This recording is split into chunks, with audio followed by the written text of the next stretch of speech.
Ano mga properties nyo? Lahat yun pinangalan ko sa kanya, pare. Ganun ako kalakin. Ganun ako magmahal. Pero na itong mga nakaraan, yung huling bahay na binili namin,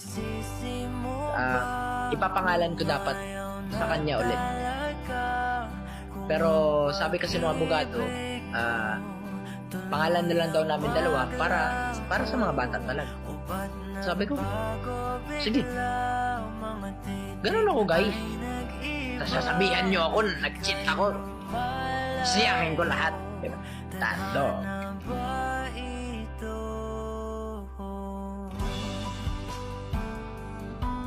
Yung Mustang nga, ipapangalan ko din sana sa kanya eh. Eh kaso busy siya nung time na yun.